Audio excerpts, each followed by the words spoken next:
American Timelines is a member of the Queen City Podcast Network. Find out more at queencitypodcastnetwork.com. So now I'm obsessed with time. Come on, tell me about the time. Had it all in my head tonight. Had the time of my life. When the words all come down like blues on Tuesdays come down. Welcome to, You go ahead. Right? I don't Welcome to episode 179 of American Timelines. Yes, welcome. I'm Amy, and that's Joe. That's Amy. Amy's here. Yes, Woohoo. and I'm feel like I'm going hoarse. I don't know why. Yeah, you sound like you've been shouting. I've been screaming at you all weekend. You've been screaming at your computer. Yeah, that's true. At My the computer. printer, at the... All the technical problems that I have in my life. You've been, Nobody wants to know about them. You've been screaming at your VPN, which you don't know what a VPN is, but that's what you're... That's what I was screaming at. Yeah. Anyway. Right. You want to introduce our guests? Yes. It's the Scottish American Timelines. This is another Scottish American Timelines episode. We're back. Can't get rid of us. Daniel and Nathaniel. Daniel and Nathaniel from the Who the Fuck Is podcast, and apparently a new podcast. Name pending on the first one. We don't know what's happening. You don't know. Welcome, gentlemen. Yeah, we are from an unnamed podcast at the moment. We're like starting afresh. We're moving into. Have we said to you guys who we're doing at the moment? No. No. Wait, let's see if we can. Right, Should this we could make be a it fun game. clues? Can you guess? She has ginger hair. Fergie. No. Not quite. Fergie? Are we just playing a guessing game right now? I'm lost. I bet it's. Oh gosh, the one who's married a country singer was married to Tom She Cruise. is American. Nicole Kidman. I don't think she's American. She's She's Australian. Oh, she's not American. I hate that he just said she's American, and I And you said he something just that's said she's not. not American. Oh my god. She has acted in films with people such as who's the Patrick guy from Grey's Anatomy? The attractive Scarlett one. Johansson? No. She has acted with Christian Bale, Bradley Cooper. Jeremy Renner. It's like Amy Adams or somebody. It's Amy Adams! Yeah. Yeah. Well, there we go. I never remember that actress's name. I'm like, oh, it's that one girl from that one thing. So the one that we just recorded was Julie and Julia. I don't know if you've seen that film, but it's about Julia Child. Oh yeah, I remember. I Yeah, remember it's that when about. that came I out. think it's a movie about Julia Child and Julian Lennon, right? No. Julia Powell. No. Powell. Julie Powell. All right. So, what year are we talking about? Because Okay, I'm out of yeah. the loop. So we're gonna jump in. Yeah. So we're. Oh, you haven't been here in a while. So and these guys haven't been here in over a year. Where have you been in? So I know. I've slogged through 1954. I won't say solo. Amy's been on maybe 3 or 4 Couple. Yeah, couple throughout here the and year, there. but I've had to find random people. Random hobos from the Gruff streets. from the Gruff and Loud shows join me. Literally just walk about your city, just finding people. Yes, If you want this pretty much. podcast, I need Yeah. Arts- putting ads on Craigslist saying It's been whoever. Art Star from the Nerd Schools joined for me. companionship. Yep. TBJ and her sister who are starting their own podcast from the Nerd School. My brother, just random people. Kitty Janvrin was here last week from the Grand Project. Anyway, so now we're back with the Scottish fellas, and so we're doing another Scottish American Timelines, and I'm finishing up December of 1954. Yes. And I think we've decided, I'll just quickly touch on this, we're going to slog through the rest of the 50s, and then we're going to try to switch up American Timelines probably before we Yeah. jump to the 40s. We might do, rather than going chronological, we might do different locations, states, different cities maybe. We're not sure. We're kind of like, and we might focus more on alien abductions for a while or ghost stories. Nice. Yeah. Just leave the rapes alone for a little bit. Yeah. This is a rape-free episode, by the way. This is a rape-free episode on your part. Yeah. Hang Oh, on. but maybe not. These guys may have rape. Oh, is it? I might have a rape. I believe it's rape free. Yeah. What about you, Daniel? I don't know. He's looking doubtful. I've some allegations. Okay. God. Some spicy allegations. I'm sure. Unrelated to his story. Oh God. Right. No, absolutely not. Okay. I'm not going to guarantee mine don't have any either. Actually, I'm starting with the first Burger King opening in Miami, Florida, so there had to have been some rapes in that there. involved there. Yeah. So we're going to jump right into December. Actually, no. Before we jump into December, sorry. First Burger King is in like the first Burger King ever, or just the first one in Miami?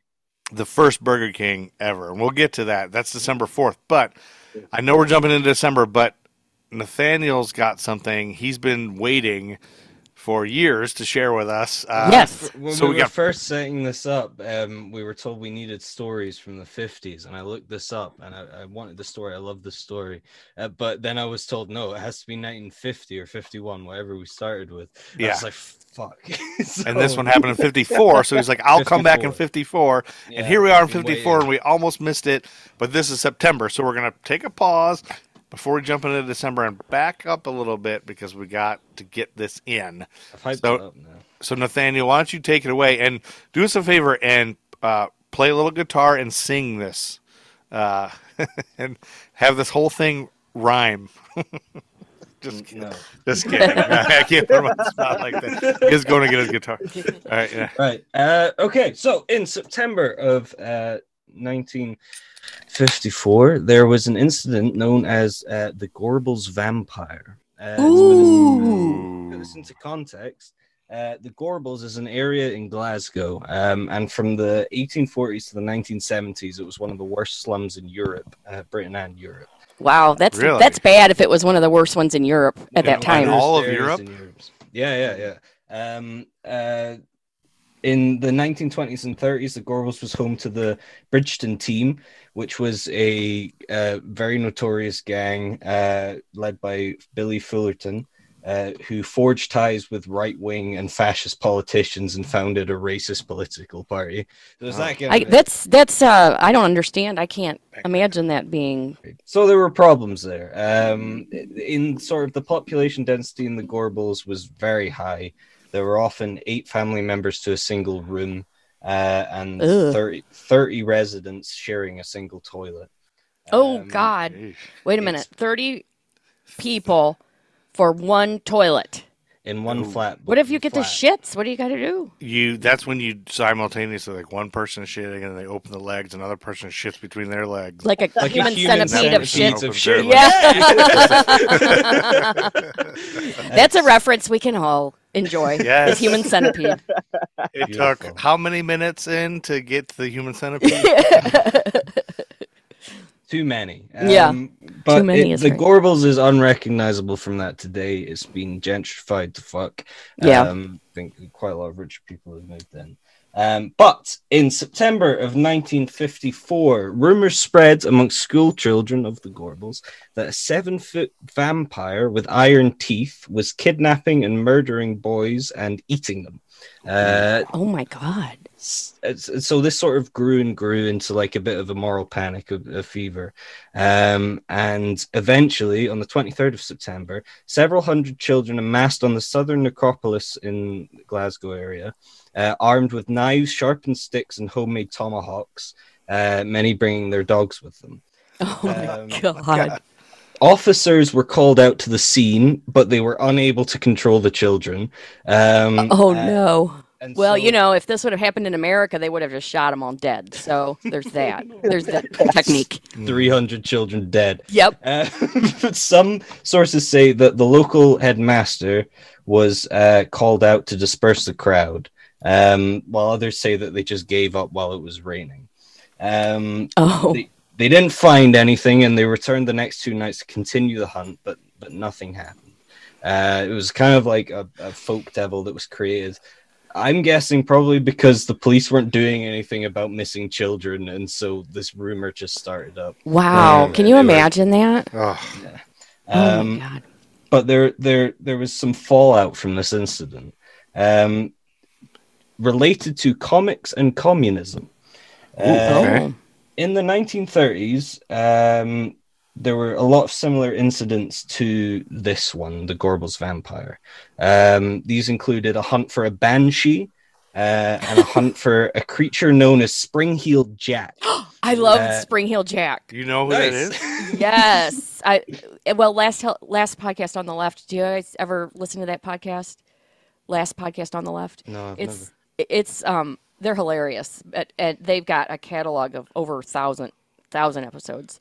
Jesus. But they did British. It's all horror and true crime, and anything like aliens, all that stuff. But anyway, they had an episode about British.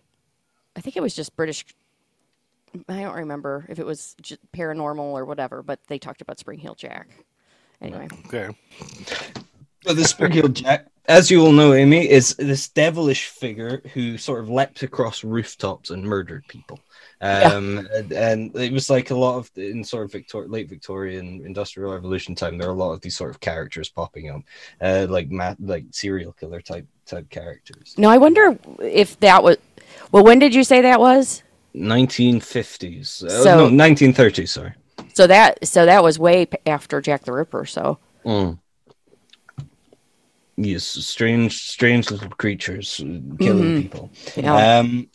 But the situation, these sort of hunts and stuff were thought to stem from a moral panic, which came from the United States a few months earlier. Oh, that shitty place.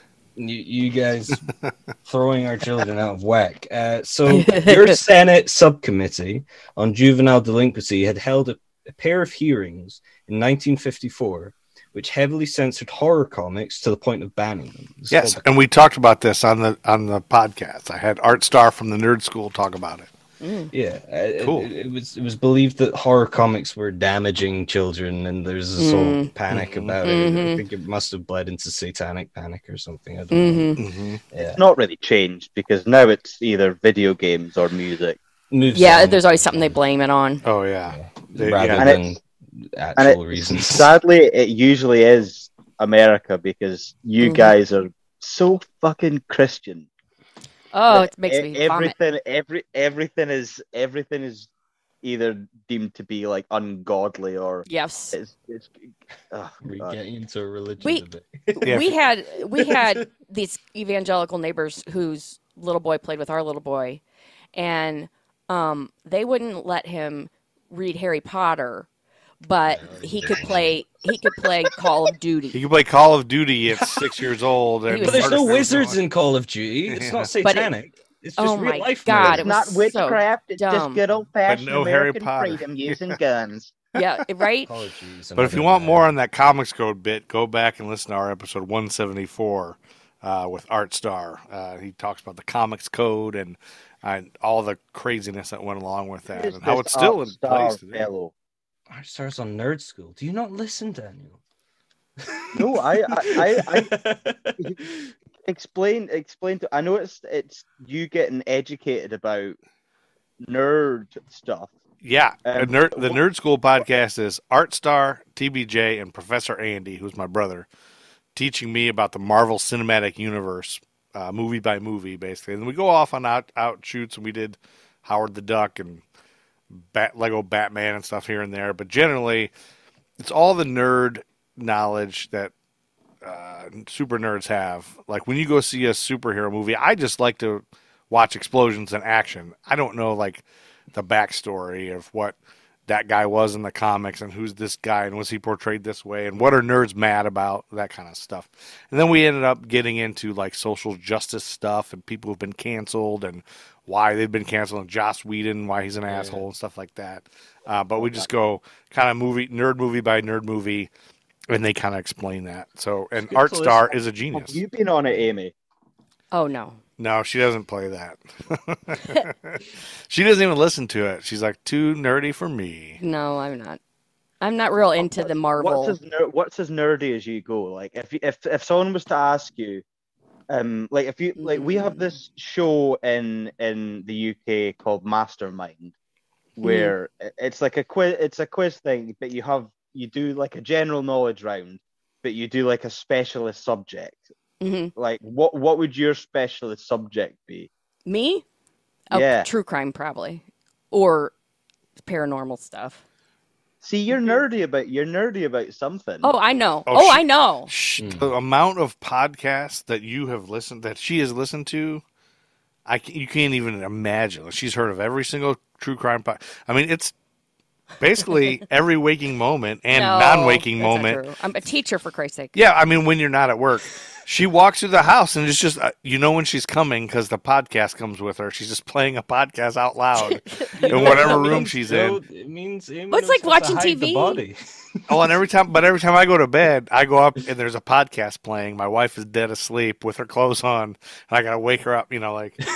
It's like, how many hours of this podcast do you ever get it? Yeah, I don't get a lot out of it. But Yeah. you listen to so Do you many. think since you've listened to so many true crime podcasts where there have been murders committed and you know exactly how they've been caught, do you now think that you are educated with enough murder. that you could commit a murder and get away with it? Oh no. Yes, she can. I think Joe is worried about that every I know day. he is. Like, He's. I Yeah. tell people all the time even on the podcast. podcast, if I'm murdered, it was her. She knows all the ins and outs. No, I think in our there's too much surveillance in our society now to get away. I think it's harder to get away with it because there's so much surveillance in our society. I mean, there's cameras Make everywhere. it look like Joe's just had enough. Every one of our neighbors has a Ring doorbell. I could do a Weekend at Bernie's type thing. Did you guys ever see that movie? No. Oh God, it's the worst. Bernie. It's a guy. This old man dies, and these like college He's an old rich kids- man. He's this.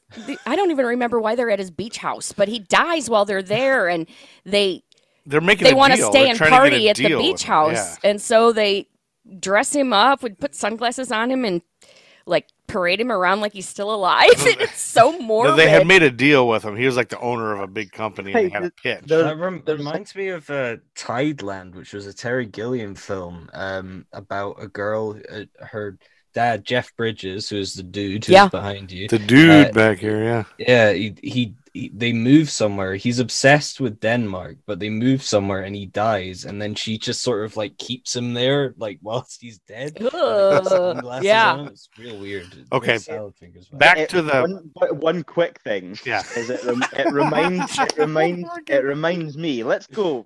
What does this remind us of? It reminds me of there's a conspiracy theory about the royal family in the UK that basically, so Prince Philip died. Yes. yeah. Yeah. But there's a conspiracy theory for the 3 years leading up to his death. He was actually dead. Yeah. And they basically kept him on ice Yeah. and, Wheeled him and out. like, wheeled him out at social events. Oh my Yeah. God. Because there was like that infamous photo of when he went into hospital and he did look completely yeah. dead. Yeah. Yes. It was not. I mean, the dude was like 90, like fucking 99 years old. I can't believe Elizabeth is still alive. I mean, Neither can we. Yeah. how old? I mean, Neither can we. is she 100 yet? Almost. No, she's like she's get a letter from 90. herself, She's then. 93 or 90. Is she I mean, we 94? covered this season on American Timelines the 50s when she became queen. Coronated or 50 whatever. 52 is when she April 52. It's It's nuts. ridiculous.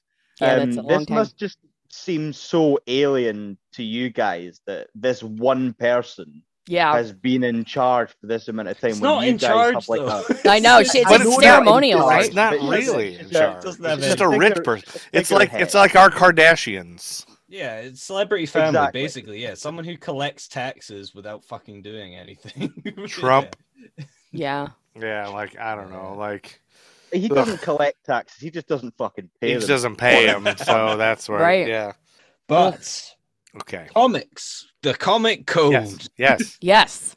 This meant that, as you'll know, that no comic could make it to newsstands if it included vampires, werewolves, zombies, ghouls, or any scene of horror. Which was all that they were then. Like, Yep. that's what the comics were. All adaptations of like Frankenstein and stuff, like Yeah. Classic Illustrated and that, yeah.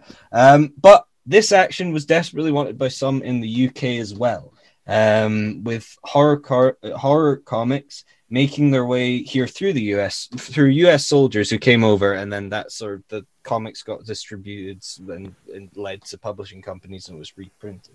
In 1953, the Comics Campaign Council, the CCC in the UK, was founded. And it was led by a respected pediatrician who was also a member of the Communist Party. It seems like a lot of these comics, people who didn't like horror comics, were also communists for some reason. Yeah. Fuck knows why. That's crazy. Because they were the only ones that could commit horror. Yeah. Oh. Oh, edgy. A pamphlet was issued by the CCC called Comics and Your Children, saying that sadism and violence are basic themes throughout the American-type comics. Mm-hmm. I would say that's true. Yeah. I can't read my own handwriting. The Gorbals incident was then used in Parliament to pass the Children and Young Persons Harmful Publication Act in spring of 1955, which criminalized the publication, sale, and import of horror comics and gave the police expansive search and seizure powers. This act still stands today, Really? but is not enforced. Oh. Okay, yeah. Yeah. I was gonna say. Wow. The last thing that the police need is more fucking power to Yeah. No seize your kidding. shit. So there we go. A story about a spooky vampire, which Wow. was caused by you Americans. Yeah, it was our fault. And So, it caused censorship in your country. so they Did never, know- did they never yeah, like that's- found the Okay. actual vampire, right? No, never. No, it was- It may it still wasn't be real. wandering It wasn't the streets real. of Gorb. Oh, yeah, it might be. We don't know. Maybe. Just, Who it was knows? just like an explanation for missing children. Yeah. But yeah, much like you know about like I can't remember what the name of the restaurant was, but it's referred to as like Pizzagate. Yes. Yeah. Oh yeah, Yeah. the Pizza The Gate pizza thing restaurant where that they said there was pedophiles. Hillary or Clinton whatever. was running a Hillary pedophile. Clinton emails, and that when they're ordering pizza, they're actually ordering children, and then And they were in the basically- basement, then and there was no basement Some guy went and murdered a bunch of people at a pizza place because he thought that because he it thought that was real. real. All right. It's okay. fucking QAnon. That's what? Oh, fucking I know. Shit. That It's just whole thing. right wing fucking idiots. It's so It's nonsense. It's ridiculous. The You type forget of the people adrenal that were glands. like storming into that was it, adrenochrome. Oh, That's what they say is they do is that people like Ellen DeGeneres, the Obamas, the Clintons, they basically torture children. yeah, and that's what then- they say. right. Hmm. And then drink the fluid from their adrenal glands. Fountain of Uh, Youth. It's nuts. Yeah. Anything Oh to my instill God. fear, anything to keep the fear so going. far fetched. Yeah. What is wrong with It's- people? It's this crazy. They're sad and don't know who to blame. So Yeah. they- Yeah, I I, mean, they're- guess. There are lizard people though. So they Yeah, of blame the course. Democrats. Yeah, The pesky, All right. pesky those lefties. Democrats. We're gonna jump right back into December as I gave you a little teaser that the first Burger King opened in Miami, Florida. But as far as I could tell, I thought it was just they started the Burger King franchise. But really, what I found is that it was headquartered in Miami-Dade County, Florida. The company was founded in 1953 as Insta Burger King, a Jacksonville, Florida-based restaurant chain. But after Insta Burger King ran into financial difficulties in '54, its two Miami-based franchisees, David Edgerton and James McLemore, purchased the company and renamed it Burger King.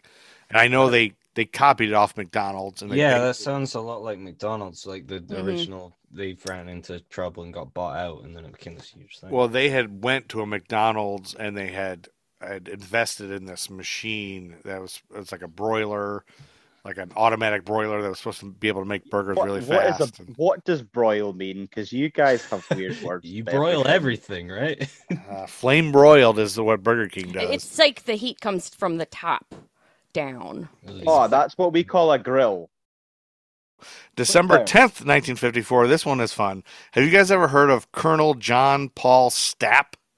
No. Anyone? No. All right. The He name was. rings a bell for some It reason. does? Okay. I think you're probably thinking of. Oh, I think you're thinking of strap-ons. Colonel Stapp-ons. Sanders? That's exactly what it is. I'm thinking of egg. Colonel John Paul Stapp was an American career U.S. Air Force officer, a flight surgeon, a physician, a biophysicist, and a pioneer in studying the effects of acceleration and deceleration forces on humans. Yes, I do know. I do know that. Yeah, I know exactly who you're on about. You know what I'm going to get on about? Okay. He was a colleague and contemporary of Chuck Yeager and became known as the fastest man on Earth. His work on Project Manhigh pioneered many developments for the U.S. space program. Is Chuck Yeager the guy that that discovered the speed of sound, or he had something to do with land speed? Something like that. But according... I only know the name Chuck Yeager from Impractical Jokers. I love that you know that.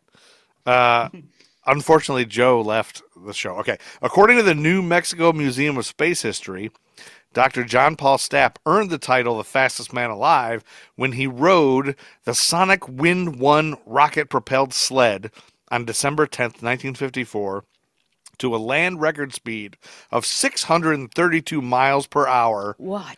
in 5 seconds. Jesus No. Christ. 0 to 632 God. in 5 seconds. Pass out. I'm surprised his asshole wasn't on the other side of his body.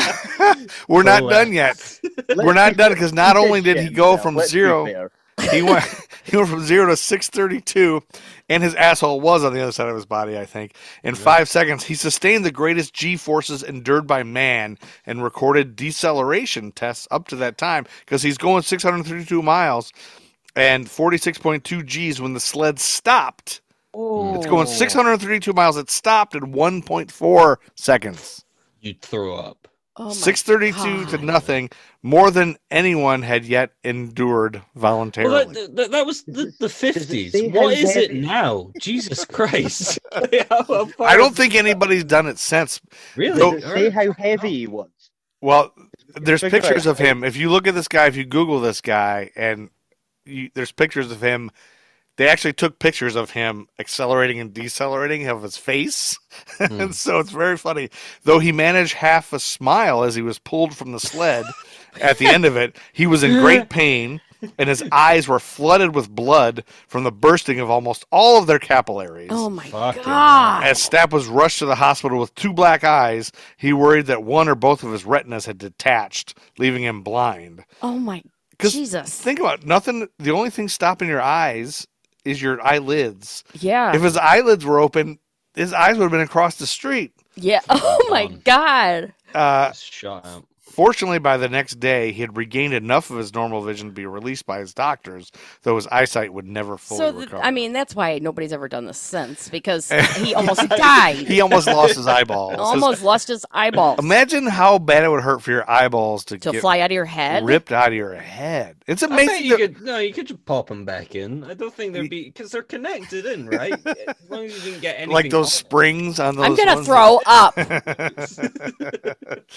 So he, Ridiculous. I mean, like that 46 G. I mean, to put that into perspective, like modern space flight is you reach about 3 Gs when you're taking off, Oh man. and that's that's flying in rough. fucking space. Yeah. Only But like, if 3? you look at like, there's videos on YouTube of pilots doing G-force training when they're like doing like evasive maneuvers and have to breathe at like turning and hitting like 7 to 10 Gs, Yeah. and their face just like droops. It looks like they're dying. Ugh. yeah, you can see. Like, look up John Stapp. Be fun. Google him, and you can see the images of his face, and you can see his eyes becoming black eyes. And he was acclaimed the fastest man on Earth. He was an international sensation after this, appearing on magazine covers, television, and as the subject of an episode of This Is Your Life. He used his public acclaim to pursue his dream, his lifelong dream of improving automobile safety. as he had He had long felt that the safety measures he was developing for military aircraft should also be used for civilian automobiles. The real reason that he nearly killed himself because he was like, I just want people to wear seatbelts. Yeah, had he an wants people to awakening. wear safety belts. Yeah, he employed his instant celebrity to push for the installation of seatbelts in American cars, as well as for other now standard safety features. The success of his tireless efforts is measured in thousands of lives saved and injuries lessened every year by the safety precautions he championed. There you go. Yeah. Well done. You guys wear seatbelts there? Was when he- No. You don't wear Seatbeltless seatbelts? cars.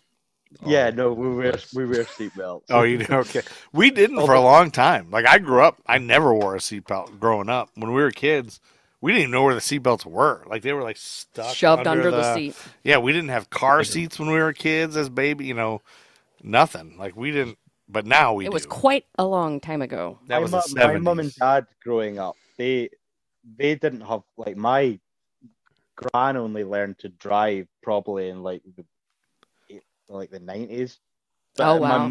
my mum, she didn't, like, her parents didn't, like, they lived and died not knowing how to drive, so they were Wow. like, we came from very, very working class families, so there was, like, a car was like, Yeah, I luxury. mean, like, a television was crazy to get.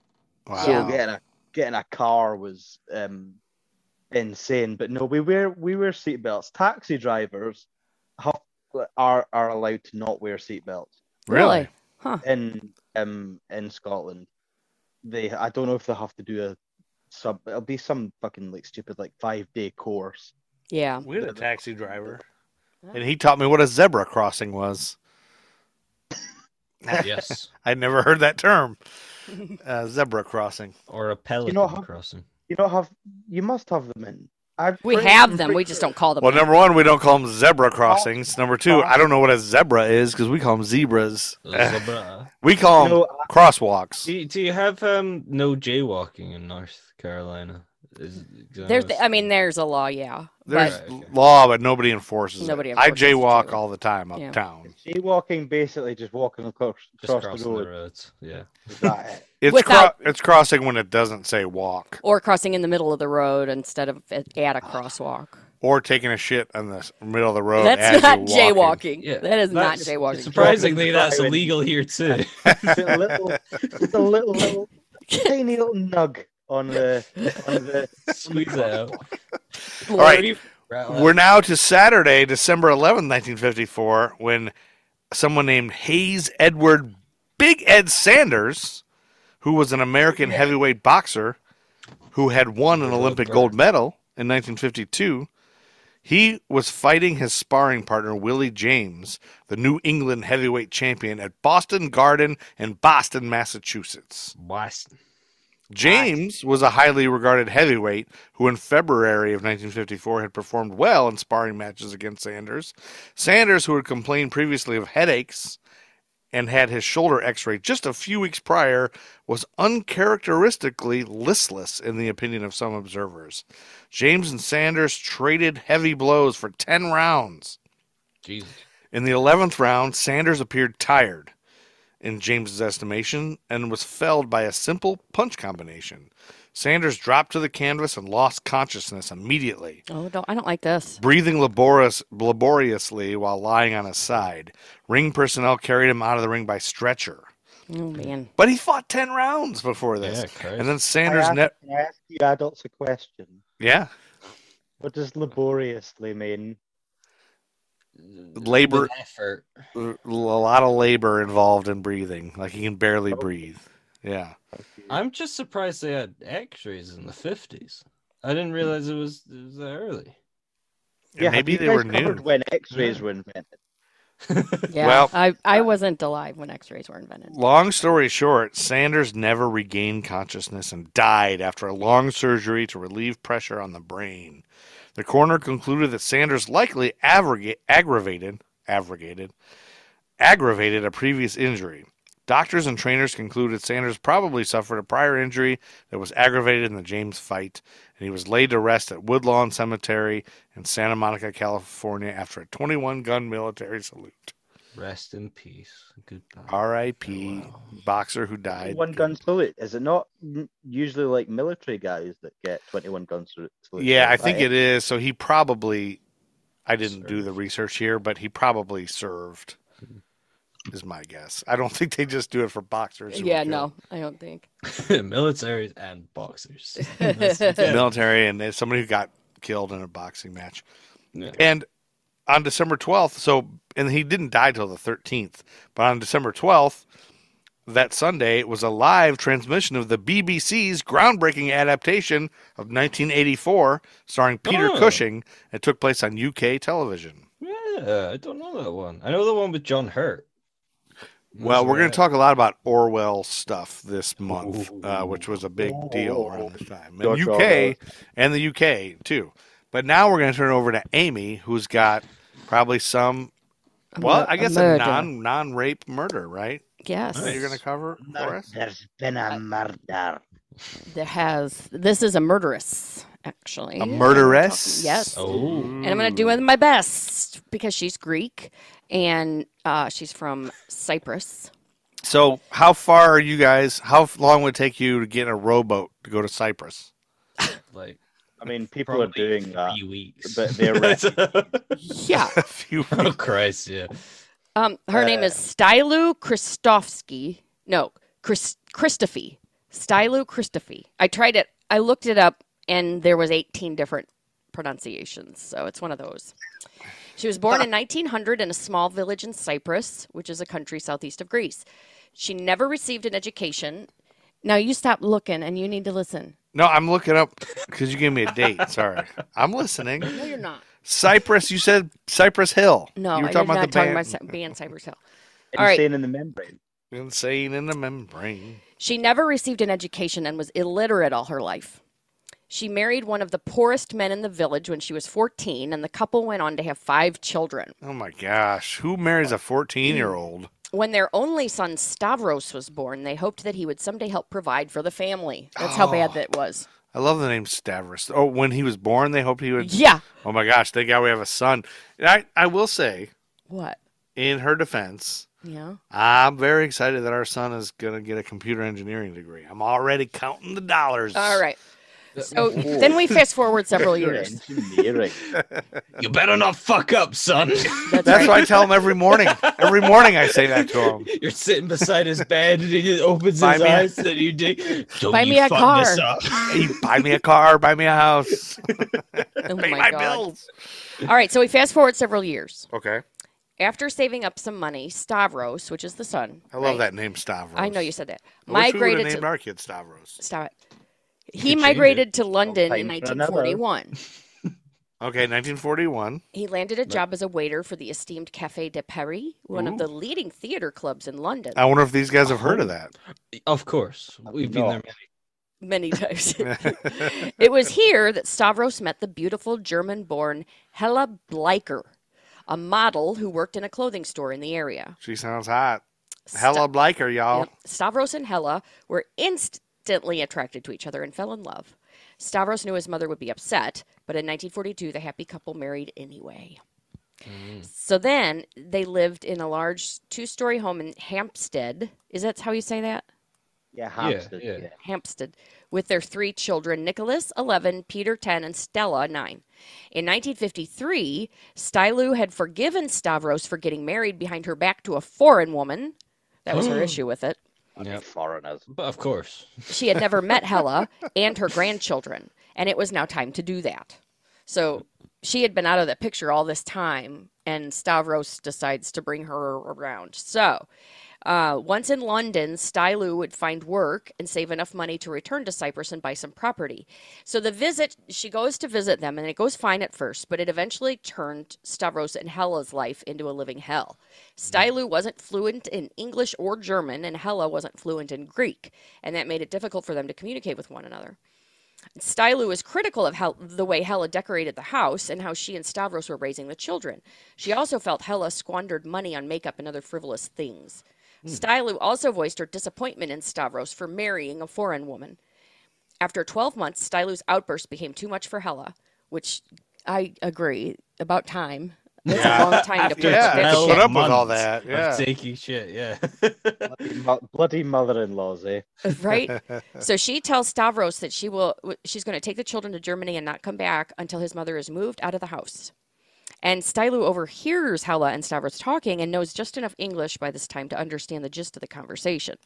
So she feels Stavros is taking Hella's side, and this made her really pissed. Yeah, I get mad too. So on July 29th, 1954. Oh, July 19th, 1954, Thursday, where on television in America was on CBS. It was like game show night. They had a show called What's in a Word. At 9 o'clock was What Do You Have in Common? At 10:30 was Place the Face. All right. I don't know. There's nothing That's good. number Nothing good. Wang. Yeah. Yeah. So on that night, Stavros was at work and the children were asleep in bed. While Hella was in the bathroom washing up, Stylu picked up a cast iron ash plate from the cooker, and Uh-oh. I'm not sure. These guys I might think know. it's I'm- like a cast and I'm iron pretty- skillet type thing, maybe. Yeah, and I'm pretty sure she's not about to cook a steak with it. Nope. She hit Hella over the back of the head with it, and the blow was so severe it fractured her skull and knocked her unconscious. Stylu removed Hella's wedding ring from her finger and strangled her to death with a scarf.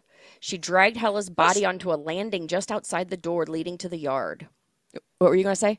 You gotta pull that scarf tight, right? Because the scarf is pretty loose. Right. It's a difficult thing. It's not like a guitar string.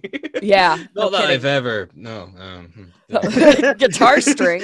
Oh, now he's coming clean. Oh.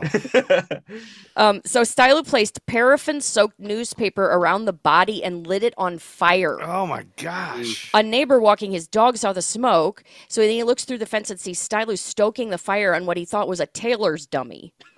He would later say that the arms were raised and bent back at the Why elbow. would you automatically go to Taylor's dummy? And Oh yes, of course. Probably burning a tailor's dummy, as we all do. The only way to get rid of a tailor's dummy is to set it on fire.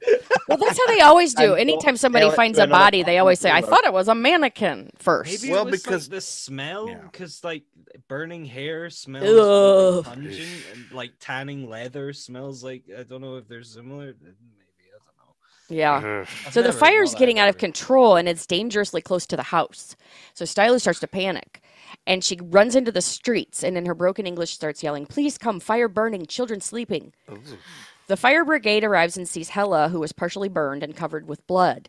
They immediately call the police. While searching the home, the police find Hella's wedding ring in Stylu's room as well as other evidence. The police question Stylu at the station about what happened that night. She tells them the fire started as a result of liquid paraffin that had spilled on the ground. As for Hella's wedding ring, she found it in the house and thought it was a curtain ring. She claims she saw two men dressing in suits running away from where Hella's body was discovered.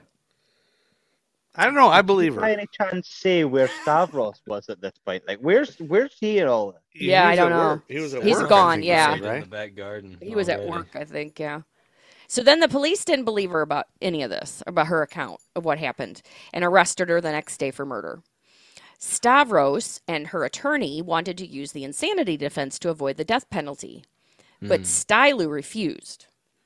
To Stavros and her attorney, she said, "I'm a poor woman of no education, but I am not a madwoman." One official who questioned the death penalty in Stylu's case said, "The mere fact she did not claim insanity shows she is not of sound mind." There's a really chilling video of like this British woman who was like abused, and she killed her husband, and it's just like, Oh, yeah. it's like she's just like, I'm glad he's dead. Don't call an ambulance. I'm glad he's dead. It's really, Wow. Oh. really Yeah, chilling. she phoned the police and said that she'd stabbed her husband, Uh-huh. who was like, by all accounts, he was a manipulator and an abuser, and I Yeah. think it had gotten to the point where she'd just had enough, and Yeah. she stabbed him, and she was on the phone to like the operator, Yeah. Yeah. and she was like, "I might just go and stab him again." And Oh, wow. she's, like, try to talk him down, and then it like cuts to like body cam footage of the police officers Yeah. when they come to arrest her, and they tell her that she's being arrested now for murder because the paramedics have been in, Yeah. and she was like, "Yes, Good. thank Good. God." Good. Really? Yeah. Yeah, because Wow. she just didn't want paramedics Yeah, to go in. She's Oh, just don't go fucking and save him. snapped. She's Yeah. probably so abused. Yeah. Yeah. Yeah. I mean, there was a huge milestone a couple of years ago, when you guys will be familiar with the term gaslighting. Yep. Yes, Donald Trump. So gaslighting became there was a woman who was sent to prison for murdering her abusive and controlling husband, who was basically gaslighting her, having affairs, and she basically had enough and beat him to death with a hammer. Oh my Mhm. god. She went to prison for 10 years. I think she was in prison for 10 years. Mhm. But the whole time her son, who was also the son of the murdered guy, basically campaigned to have her released from prison because Oh my he was God. like, I know what my dad was like. Wow. Wow. Wow. And it is now a legitimate thing now that it is, well, not You excusable. can use gaslighting in but the case. it's now Really? a legitimate defense. A Okay. defense. Yeah. Wow. So, Stylu was taken to Holloway Prison in London, a facility for women and young adults only. Holloway opened in 1852 and remained in use until 2016 when it permanently closed its doors. Whoa. It housed Myra Henley, which we did at the Moores murders, Oh yeah, the Moores murders. and Ruth Ellis, who was convicted of murdering her lover and was the last woman hanged in Britain in 1955. Yeah, well, I think we talked about that too. Or no, we're not. We haven't to gotten that there yet. yet. The chief medical officer examined Stylu and concluded she was insane but fit to stand trial. So the murder trial begins in the Old Bailey. Prosecutors who referred to Stylu as a stupid woman during the proceedings entered Stylu's bloody paraffin-covered shoes into evidence and told the jury about her attempt to clean the bloody floor. The neighbor who saw Stylu stoking the fire that night also testified. Stylu was the last witness to take the stand, and despite the compelling evidence against her, she protested her innocence. It took the jury of 10 men and 2 women a little less than 2 hours to find her guilty. The judge sentenced her to death by hanging. So, as part of the appeals process, she was examined by 3 more psychiatrists. They all said she was sane by the legal standards of the day. On the morning of December 15th, 1954, she was executed by hanging. She was buried in an unmarked grave on the prison grounds. The murder act of, okay, so then this kind of goes off on a little sidebar here. The Murder Act of 1965 made provisions for the return of the bodies of executed men and women to relatives. So, like, relatives can get your body. Okay. Stylu's family chose not to take her body, and it remained buried on the prison grounds until a prison redevelopment in 1971. Her body was exhumed and moved to Brookwood Cemetery, where she was buried with 3 other inmates in a single unmarked grave. And then they put a little memorial there for the women later on. But then in 2019, Stavros Christovsky's son, so this would be her grandson, Right. Toby, raised concerns he had about his grandmother's case, specifically in regards to the language barrier, cultural prejudices, and her mental health. Experts that were part of a BBC TV series called Mystery Murder in My Family agreed to review Stylu's case. Not long after the review began, a shocking story was uncovered. In 1920, it turns out they uncovered that in 1924, Stylu had murdered her mother-in-law with the help of 2 other women. Oh my gosh. Jesus Christ. They brutally beat her with objects and shoved burning pieces of wood in her mouth and down her throat. What? The case went to trial in 1925, and each was found not guilty due to insufficient evidence. Her husband left the marriage after the trial, leaving her to raise their children alone. And then there was more research. Another chilling story surfaces. What? Her mother-in-law, Maria Christofi, and her lover had murdered her husband back in 1911. Jesus Whoa. Christ. So all of Murders this, in the family. Murders in the family. So then the grandson, Toby, he goes on this show, lists the Murder Mystery in My Family show, and listens to what they found out. They report that their psychologists using modern methods to evaluate the case were in agreement that she was mentally impaired and should not have been sentenced to death. The legal expert that reviewed her case said the following: Mrs. Christophe was deprived of the opportunity to advance the proper defense in the course of her trial.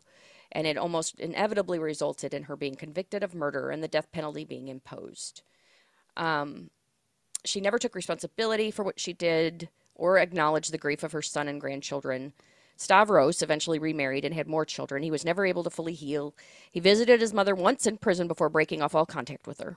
He said, "I cannot find it in my heart to forgive my mother. The word mother has become a mockery to me." So that didn't end up well. And that's the story of this. Wait a minute. We've learned a new word. The penultimate. The penultimate. Then what would I say? Woman. Because she's not the most Oh, infamous. murderess. Murderess. Murderess. Who was hanged. She was the penultimate, That's second to last. second or to last to- woman. Yeah. His penultimate is the second to Second to last. last. Okay. It's not. Is that not a word that's used in the States? Penultimate. No, we don't say that word. Well, now we are. Like people are saying it now, but I think people are saying it wrong. Yeah. Some people Right. think it sounds like It sounds like it means the greatest. the best. Yeah.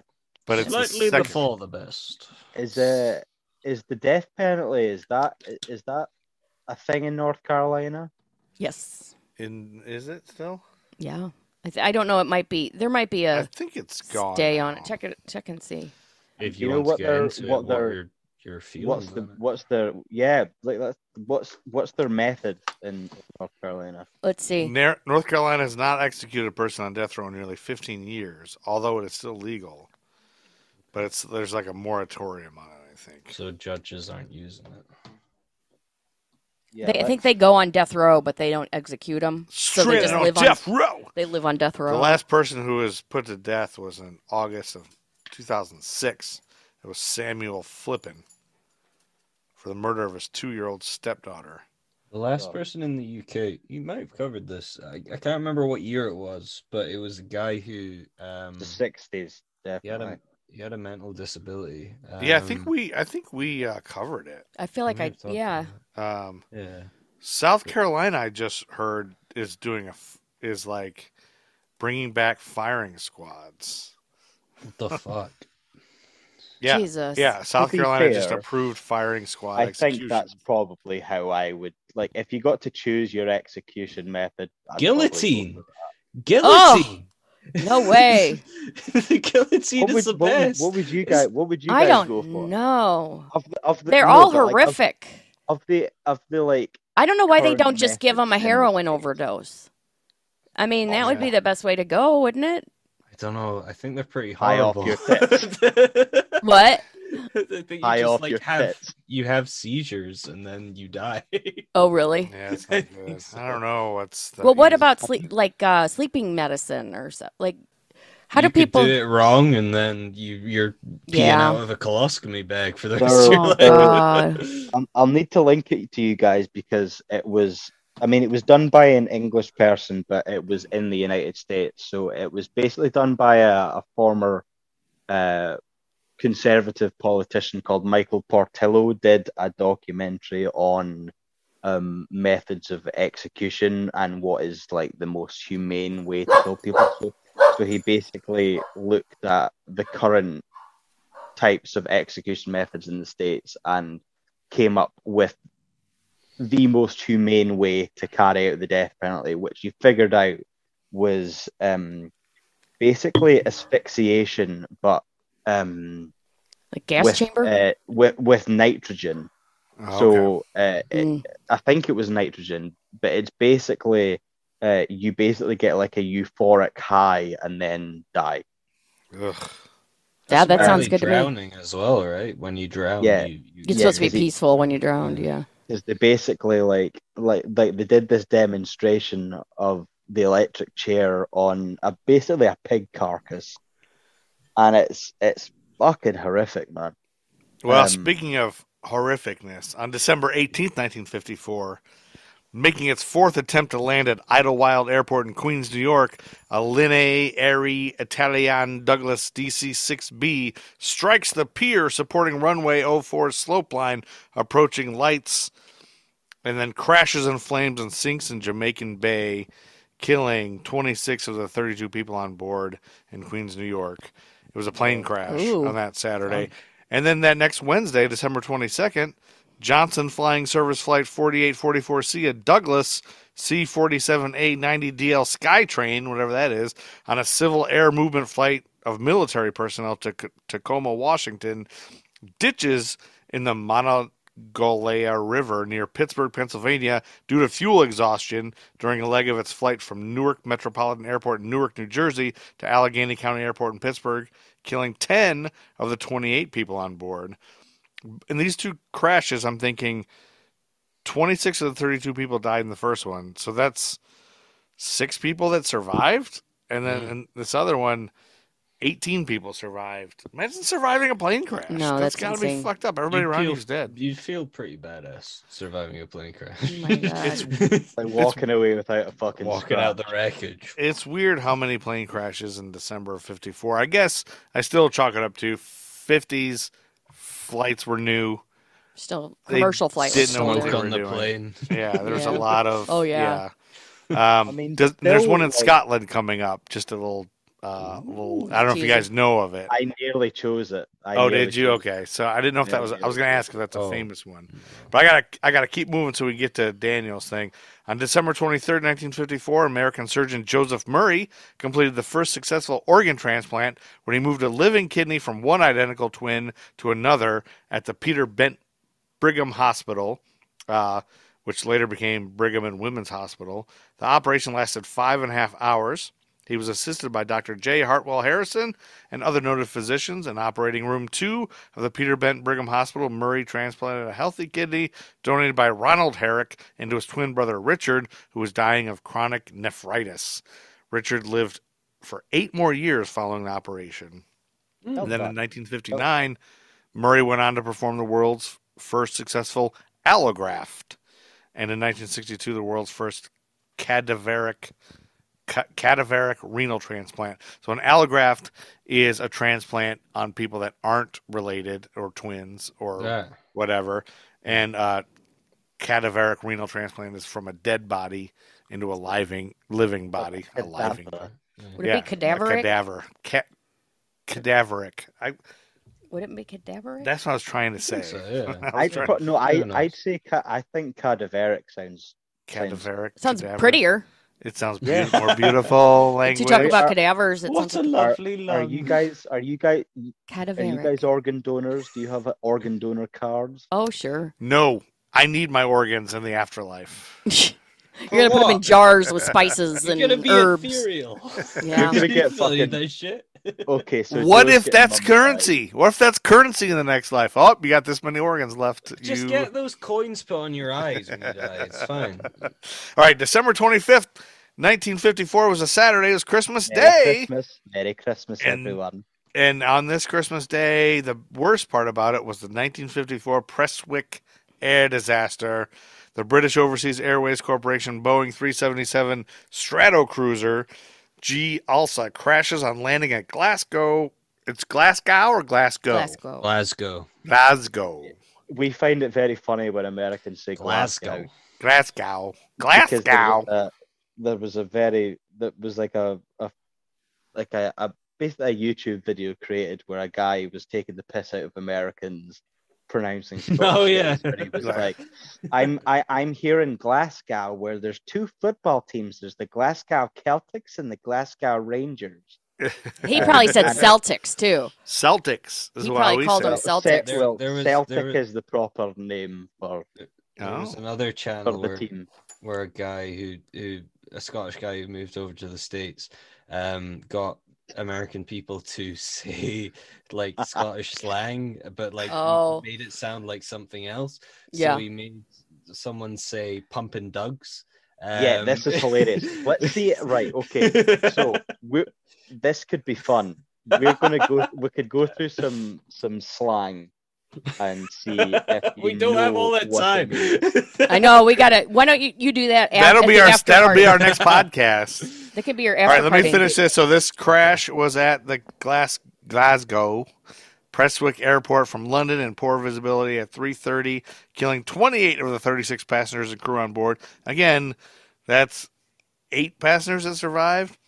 And the good thing about that day was Amy hates birthdays. Amy Annie Lennox was born in Aberdeen. How far are you guys from Aberdeen? I'm 3 closer hours. to Aberdeen. It's about 60 miles to Aberdeen. 50, Okay. 60 miles. She's the daughter of Dorothy Farquharson and Thomas Allison Lennox. In the 1970s, Lennox won a place at the Royal Academy of Music in London, where she studied the flute, piano, and harpsichord for 3 years. She lived on a student grant and worked at part-time jobs for extra money. Lennox was unhappy and doubted her own talent when compared to her student contemporaries while at the Royal Academy and deliberated on what other direction she could take. But her flute teacher's final report stated, Anne has not always been sure where to direct her efforts, though lately she has been more committed. She is very, very able, however. 2 years later, Lennox reported to the Academy, I've had to work as a waitress, barmaid, and shop assistant to keep me when not in musical work. She also played and sang with a few bands, such as Wind Song, during the period of her course in 2006. The Academy made her an honorary fellow. Lennox also was made a fellow of the Royal Scottish Academy of Music and Drama that year. Which is now called the Conservatoire of Conservatoire. And Scotland. she I was knew they would singer know of the something about it. Eurythmics. And she was also in the Eurythmics. And Sweet Dreams are made of this. Sweet dreams are made of real. There we go. I was in a play Exactly. called Midsummer when I was at drama school, and there is a scene in the play where they go to a fetish nightclub. Nice. So I danced in basically like a latex, not like latex, like PVC is that? I the right- wasn't like, invited to the showing. What the fuck? Yeah. Oh, it was like friendship a- over. a fake leather looking shirt and basically boxers that I turned into a thong. Oh man. So we danced to Sweet Dreams, Nice. Oh, that's awesome. So that's which is I guess I didn't realize that she was from Scotland. I don't know Yes. why I didn't know that until now, but now I know, and you guys love her, and all you talk about is Annie Lennox all day Pretty long. much, yeah. absolutely I Annie fucking Lennox this and Annie Lennox that. love Annie Lennox. The same day on Christmas, another bad thing. Now we had a bad thing and a good thing and a bad thing. There was a rock and roll death. There was a rock and roller from the 50s named Johnny Ace. He was a rhythm and blues singer, and he was known by the stage name Johnny Ace, but his real name was John Marshall Alexander. He had a string of hit Right. singles in the mid-50s. They were all ballads, so they're not my Yeah. cup of tea, but he was getting famous. He started out as a pianist playing around Beale Street in Memphis. Penis. Pianist. Not penis, pianist. The network of local musicians he played with in Memphis were known as the Beale Streeters, which included B.B. King, Bobby Bland, Junior Parker, Earl Forrest, and Roscoe Gordon. Initially, they weren't an official band, but at times there was a leader, and they played on each other's records. In 1951, Ike Turner, who was a talent scout and producer for Modern Records, arranged for Alexander and other Beale Streeters to record for Turner's label. Anyway, B.B. King left town, and he took over B.B. King's spot on the radio show that B.B. King was on, and he played piano for B.B. King. He sang background vocals, but he was signed to Duke in 1952 and released his first recording, My Song, a ballad which topped the R&B charts for 9 weeks. He began touring with Willie Mae Big Mama Thornton. In the next 2 years, Ace had 8 hits in a row, including Cross My Heart, Please Forgive Me, The Clock, and others. In November 1954, Ace ranked number 16 on the Billboard 1954 disc jockey poll for R&B favorite artists. In early 1955, Duke Records announced that 3 of his 1954 recordings, along with Thornton's Hound Dog, had sold more than 1,750,000 copies. So he was a big deal. So after touring for a year, Johnny Ace had been performing at the City Auditorium in Houston, Texas, and on Christmas Day, 1954, during a break between sets, he was playing with a .32 caliber revolver. Members of Ace's band said he did this all the time. It was just something he did. Sometimes he'd shoot at roadside signs from the car. Hunter S. Thompson. Thornton's bass player, Curtis Tillman, who witnessed this event, said, I'll tell you exactly what happened. Johnny Ace had been drinking, and he had this little pistol he was waving around the table, and someone said, be careful with that thing. And he said, it's okay. Gun's not loaded, see? And he pointed it at himself Holy with a fuck. smile on his face, and bang. Sad, sad thing. Big What a Mo- way to go. What a way Yeah. to go. No kidding. That's I'm sorry, but that's fucking hilarious. That is one of the funniest deaths I've ever heard in my life. Big Mama ran out of the dressing room yelling, Johnny Ace just killed himself. It was widely reported that Ace killed himself playing Russian roulette. However, Big Mama Thornton said in a written statement included in the book The Late Great Johnny Ace that Ace had been playing with the gun but not playing Russian roulette. According to Thornton, Ace pointed the gun at his girlfriend and then at another woman who was sitting nearby but did not fire. He then pointed the gun towards himself, bragging that he knew which chamber was loaded. The gun went off, shooting him in the side of the head. And his funeral was held on January 2nd, 1955 at Claiborne Temple AME Church in Memphis. It was attended by an estimated 5,000 people, and his remains were buried at New Park Cemetery in Memphis. Wow. Tennessee. Imagine way to if go. he had pulled the trigger at someone else, At somebody else and murdered them. Very, Mm. yeah. And he'd be a murderer. and He then probably he would have been just put slid to another death. bullet in and just. Mm. I'd never heard of this guy, Johnny No? Ace, until No. this. Had you ever Nope. heard of him? So we did stop talking about him. But to me, all the songs sounded the same. They're not good. All right. We're going to get there fast. December 26th, the National Football League Championship was at Cleveland Municipal Stadium between the Cleveland Browns, who thrashed the Detroit Lions 56-10. Browns place kicker Lou Graza made 8 extra points, a new title game record.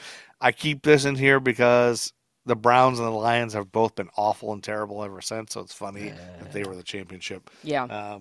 And that's both from the area where I'm from. And then I guess I should skip this birthday. Yes, as we're running out of please. time. But Since Amy hates birthdays. We already had one. I know we had one, but Denzel Hayes Washington was born. Oh, And yeah! I can't skip Denzel Washington. You can't skip that. Amy hates birthdays. Amy hates birthdays. All right, he was born in Mount Vernon, New York, and his mother, Lennis Lynn, was a beauty parlor owner and operator born in Georgia and partly raised in Harlem. His father, Denzel Hayes Washington Sr., a native of Buckingham County, Virginia, was an ordained Pentecostal minister who was also an employee of the New York City Water Department and worked at a local S. Klein department store. Washington attended Pennington Grimes Elementary School in Mount Vernon until 1968. When he was 14, his parents divorced, and his mother sent him to private prep school, Oakland Military Academy in New Windsor, New York. Denzel was a preppy? Jesus. He was a preppy. And he said that decision changed his life because the kids he was hanging out with all ended up in jail. And so he said if he hadn't gotten out when he did, he said those guys were nice guys, but they were over 40 years combined in the penitentiary. After Oakland, he attended Mainland High School in Daytona Beach, Florida.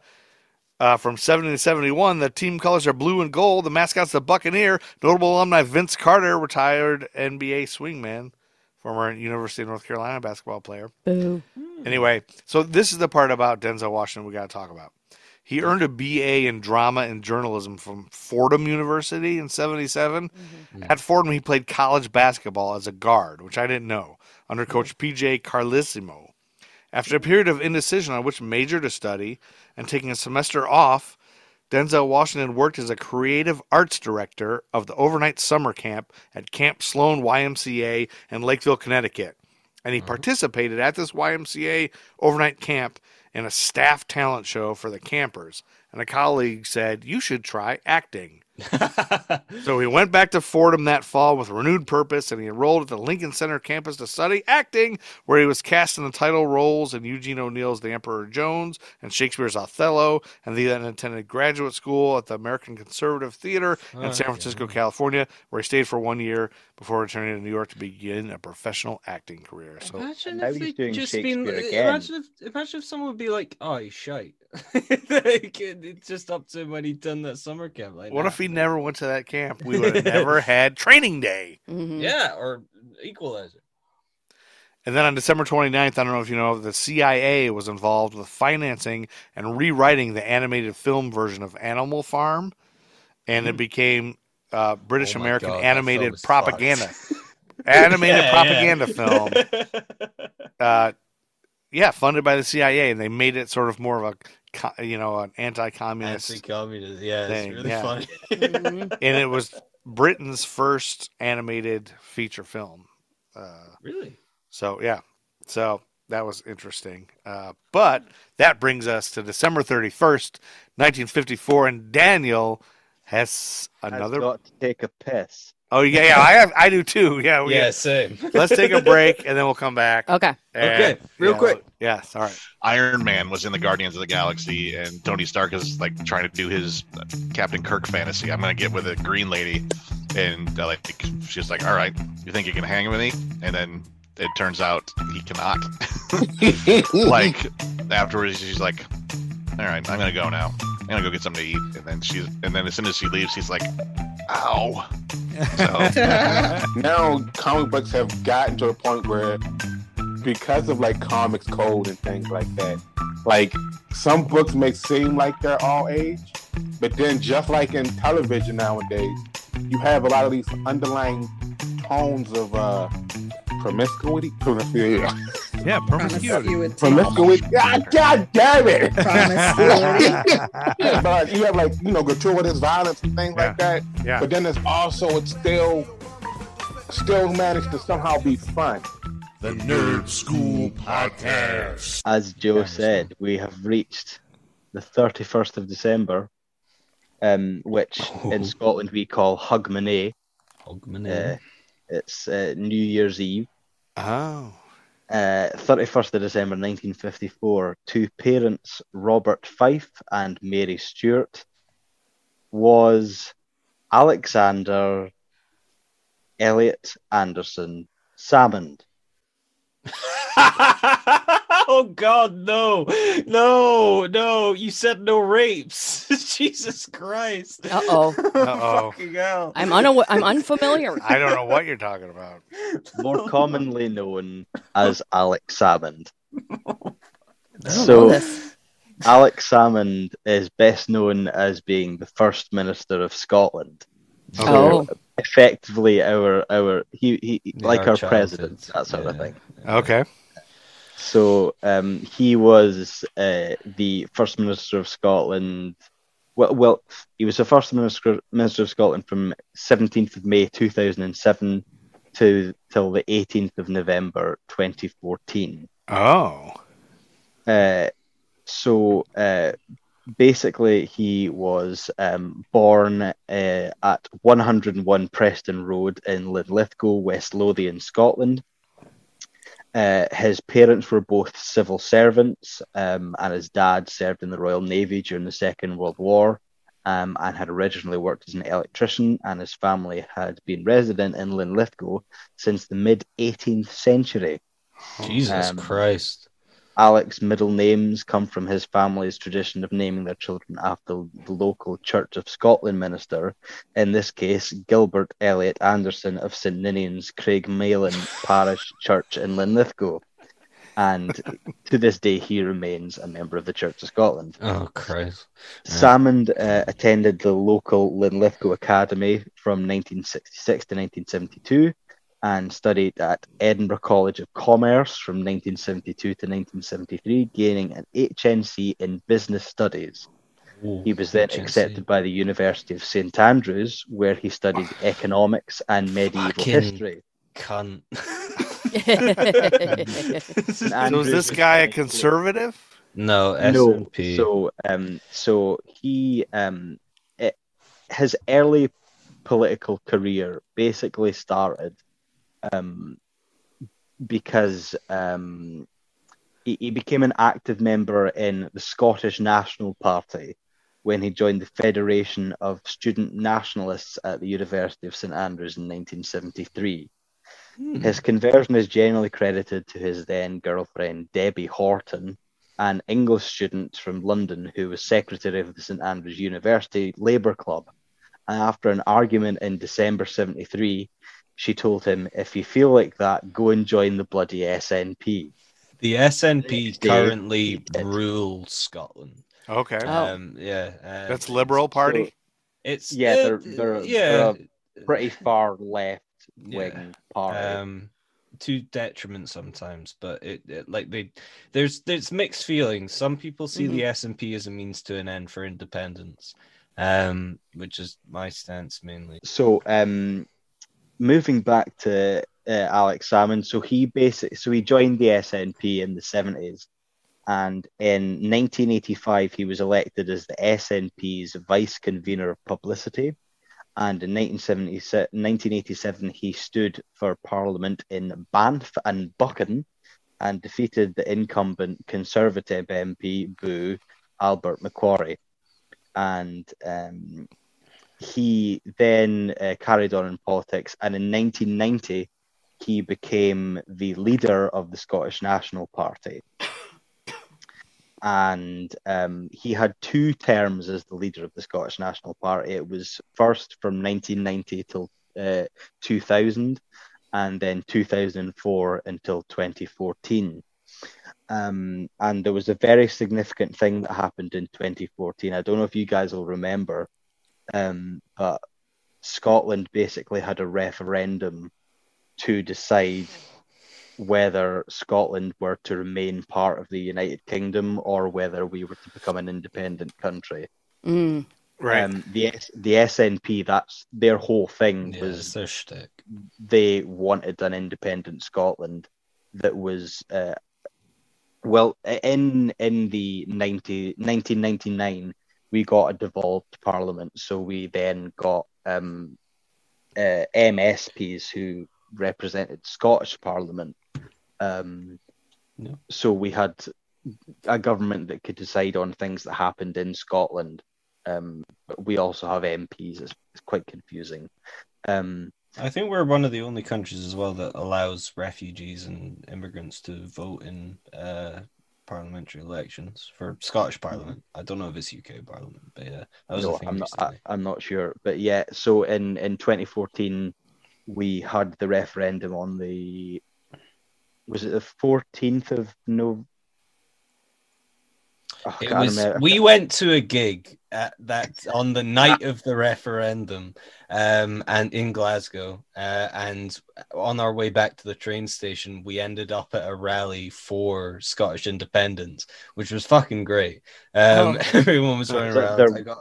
There was like, do you guys know what a ceilidh is? No. So it's basically where we participate in national Scottish dancing. Oh yeah. So we dance the gay Gordons or the Dashing White Sergeant. So it was great fun. Like, people were singing the national anthem. It was beautiful. But then we woke up the next. It's a pure depression. But then we woke up the next morning to find that people in basically a 45% to 55% had voted no, we don't want independence. What? And we went to school very dejected and sad. Very much like the EU thing, people were lied to. Yeah. It was really fucking. It was a horrible, horrible day. And then on that day, I actually cried at this. He basically resigned as First Minister of Scotland. He's like, after this, yeah, we can't. Well, yeah, but then recently.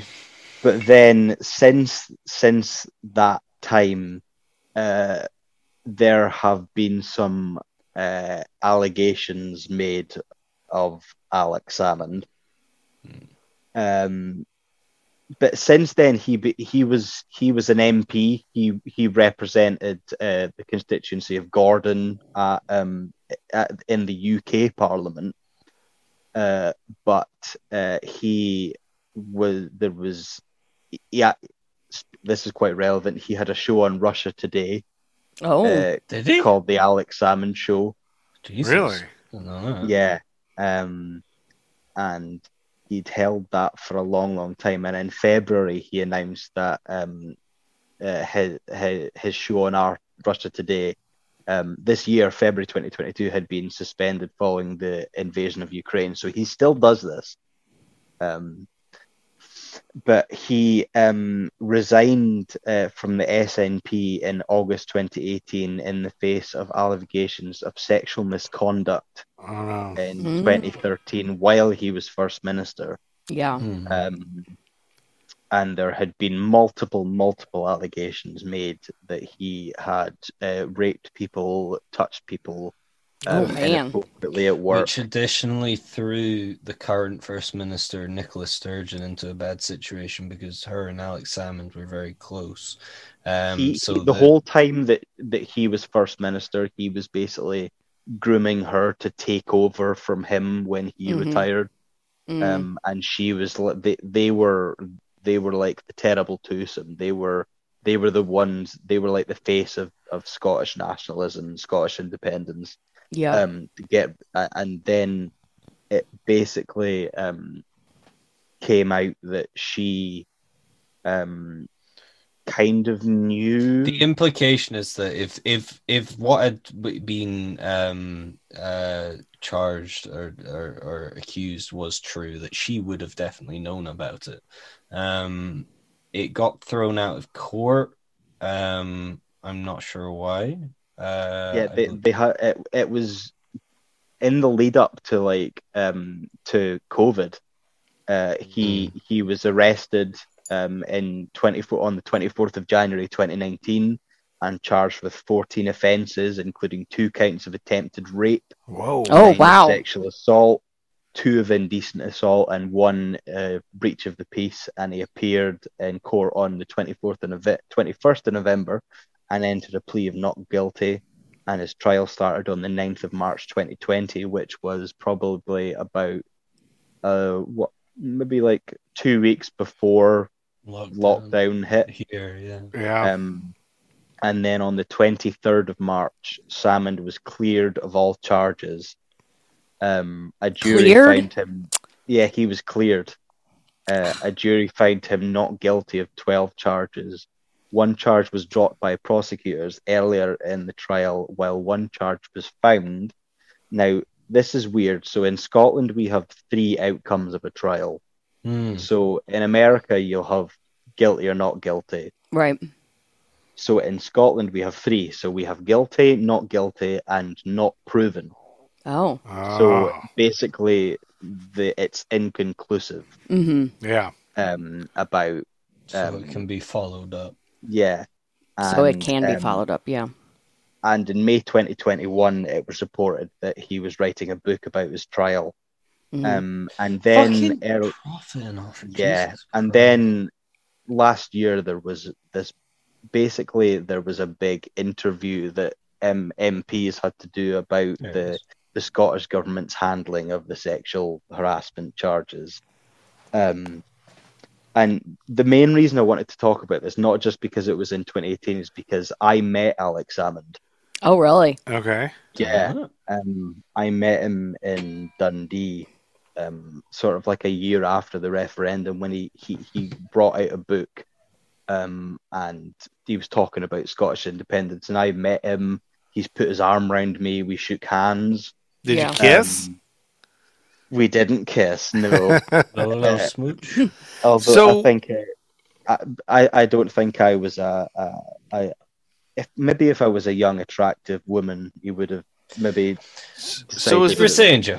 Yeah, is the feeling like, a lot of these you get a feeling of, yeah, he was cleared of all wrongdoing, but we all know he did it. Or is it more of like people were out to get him, or maybe he, like Bill Clinton, we all know he's just got a thing for women, and he's probably done a lot of that stuff. So I mean, there is there's people on both sides, obviously, because there's rumors that everyone that had alleged against him were friends of Nicola Sturgeon. Right. So there's a motivation. They don't know. They don't know.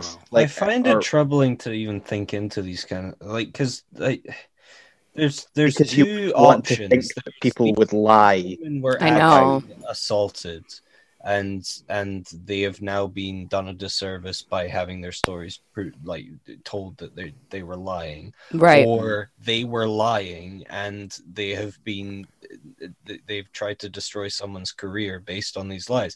Both are equally fucking, well, not equally, you can't quantify it, but it's fucked up, the whole situation. Yeah. I don't know. I just can't imagine that amount of women would be able to go into a court and lie and keep those stories straight, and and they're all in cahoots like that. That does not sound. It just feels like when there's that many women, The percentage of those reports being false is, at least in America, is very low. Like, if somebody's going to go to the trouble to go to court, I know it was a big problem in America with college students, like the rapes with fraternities and stuff. And colleges just being like, oh, it's boys will be boys, like that kind of shit. So I don't know if you guys are familiar. Amy, I don't know if you are at all, about Deshaun Watson, this quarterback that was just traded in the NFL. No. He's like supposedly one of the best quarterbacks ever. He's like supposedly the best. He played for the Houston Texans a couple years, and this gets real complicated, especially for a straight white guy who's not had any, straight white men are the general people who like project, what's happening in the NFL. Deshaun Watson is an African-American quarterback in Texas, which is known to be racist. Yeah. So he's unhappy with the Texans organization a few years back. So he calls them out and said, it's a racist organization. I want out. I want to be traded. And they're like, nope, you're out. We're just not going to play you. You're like, you just aren't going to make any money. We're not going to play you. And then all of a sudden, all these rape allegations come out. Right. Over 20 women have come out to say, and they're all massage therapists that have said he has coerced them into, giving him happy endings and things like that. At first it was one, and when the first one came out, everybody's like, this is bullshit. Somebody's trying to frame him because of what he's doing to the rich Texas owners of this football club. He's trying to call them out as racist, so they're blackmailing him. Everybody knows Deshaun Watson is not, like, he's a above board guy, definitely not true. And then more and more women kept coming out now, and now it's over 20. So public opinion is all like, if it's 20 women, you're Bill Cosby. Right. He's Bill Cosby. He's been doing this. And of course, throughout history in America, like, sports people are put up here and they can do whatever they want. And women are generally, so it's this conundrum, like, oh my God, is it real? So then he sat out like the last 2 years because they just weren't playing him, and we don't know. The Cleveland Browns just traded their first first round picks for him to get him, because he was cleared of all allegations in a Texas court. Texas court dropped all charges against him when it got to court. And so everybody's like, oh, of course he still did it. You can't, even though they were all drafted, it's just because they're misogynistic. But then the sort of black people's perspective is, a black man is being cleared of all charges in Texas? Are you kidding me? Like, Texas would jump at the chance to convict a black man. So it's got to be not above board. It's got to be somebody putting him up.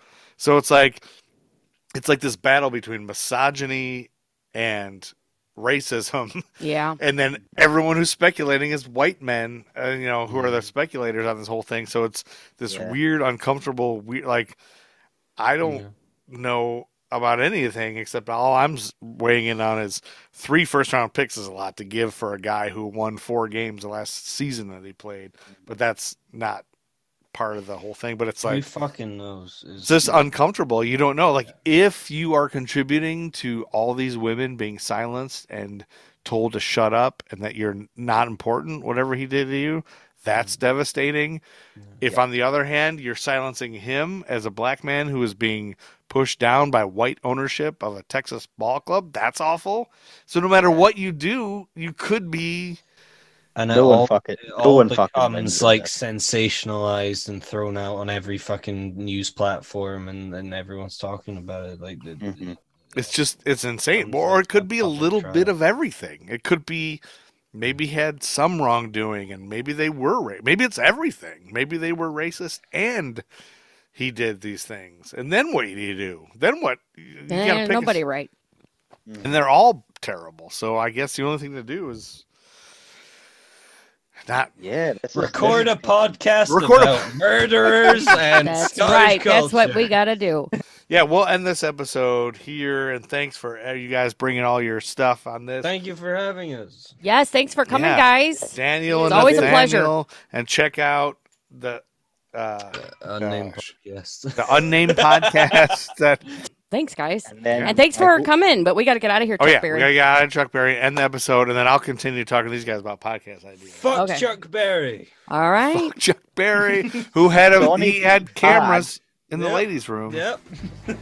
Yeah. Yes. Johnny B. Bad boy. Thanks for listening, everybody. All right. Bye-bye. Rate, review, subscribe, give us 80 stars.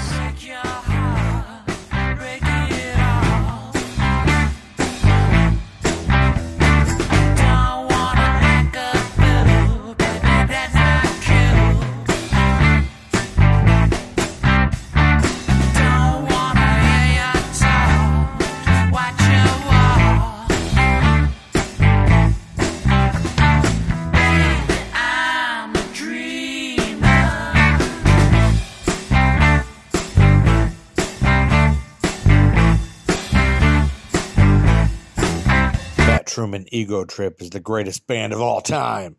Buy their music.